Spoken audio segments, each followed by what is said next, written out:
Beside Still Waters by Robert Sheckley.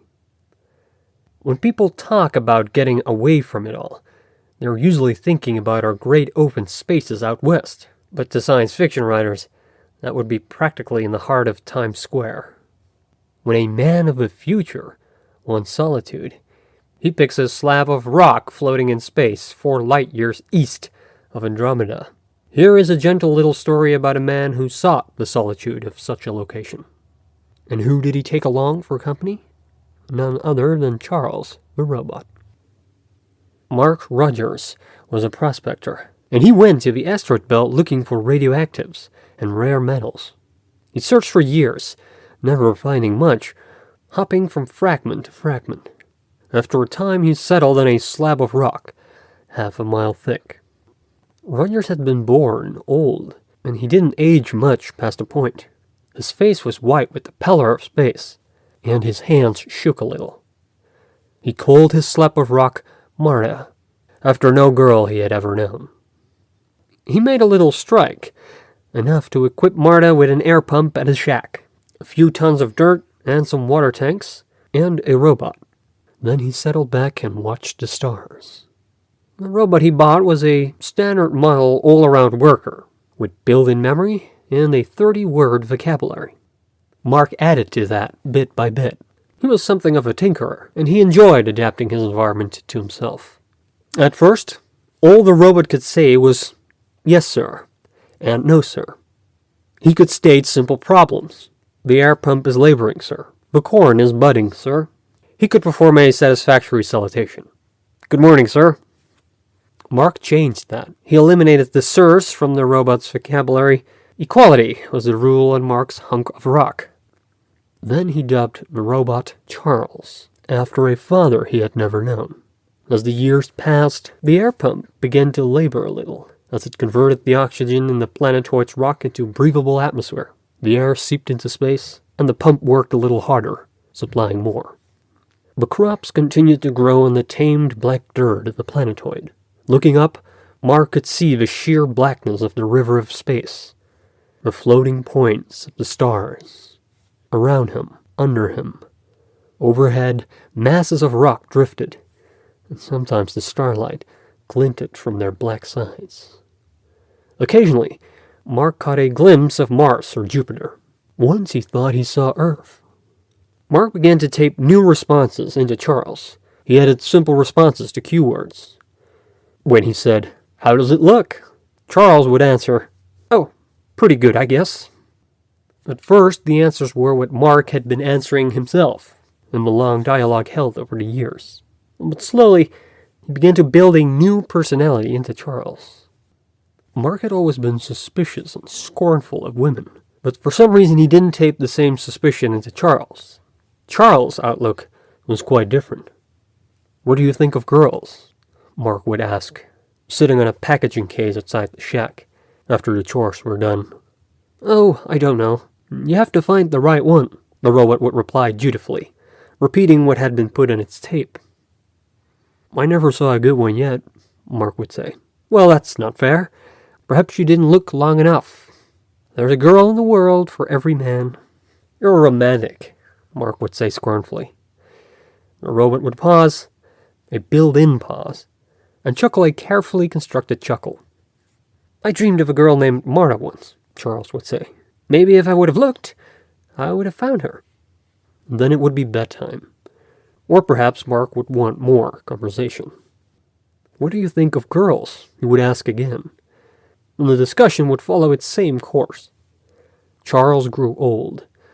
His limbs lost their flexibility, and some of his wiring started to corrode. Mark would spend hours keeping the robot in repair. "You're getting rusty," he would cackle.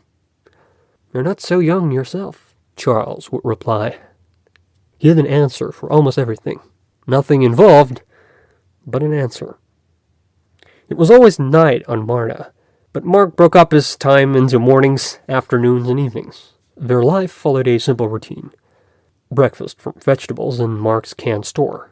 Then the robot would work in the fields, and the plants grew used to his touch.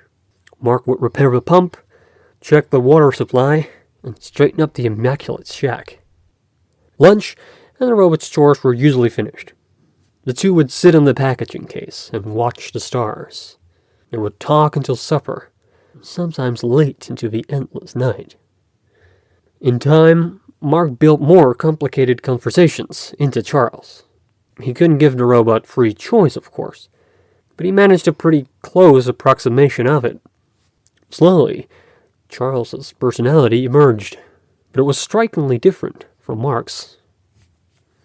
Where Mark was querulous, Charles was calm. Mark was sardonic. Charles was naive. Mark was a cynic. Charles was an idealist. Mark was often sad. Charles was forever content. And in time, Mark forgot he had built the answers into Charles. He accepted the robot as a friend, of about his own age, a friend of long years standing. "The thing I don't understand," Mark would say, "is why a man like you would want to live here. I mean, it's alright for me. No one cares about me. And I never gave much of a damn about anyone. But why you?" "Here I have the whole world," Charles would reply. "Where on Earth I had to share with billions. I have the stars, bigger and brighter than on Earth. I have all space around me, close, like still waters. And I have you, Mark. Now, don't go getting sentimental on me. I'm not. Friendship counts. Love was lost long ago, Mark. The love of a girl named Marta, who neither of us ever met. And that's a pity. But friendship remains, and the eternal night." "You're a bloody poet," Mark would say half admiringly. "A poor poet." Time passed unnoticed by the stars, and the air pump hissed and clanked and leaked. Mark was fixing it constantly. The air of Marta became increasingly rare. Although Charles labored in the fields, the crops, deprived of sufficient air, died. Mark was tired now, and barely able to crawl around, even without the grip of gravity. He stayed in his bunk most of the time. Charles fed him as best as he could, moving on rusty, creaking limbs. "What do you think of girls?" "I never saw a good one yet." "Well, that's not fair." Mark was too tired to see the end coming, and Charles wasn't interested.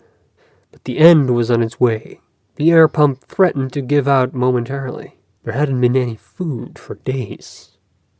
"But why you?" Gasping in the escaping air, strangling. "Here I have the whole world. Don't get sentimental. And the love of a girl named Marta."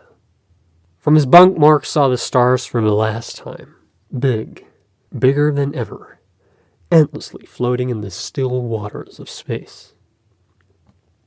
"Stars," Mark said. "Yes? The sun shall shine as now."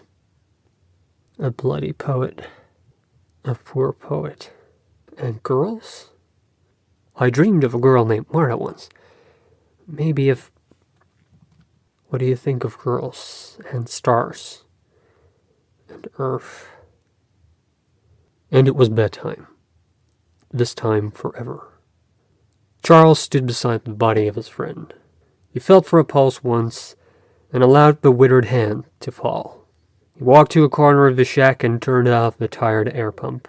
The tape that Mark had prepared had a few cracked inches left to run. "I hope he finds his Marta." The robot croaked, and then the tape broke. His rusted limbs would not bend, and he stood frozen, staring back at the naked stars. Then he bowed his head. "The Lord is my shepherd," Charles said. "I shall not want. He maketh me lie down in green pastures. He leadeth me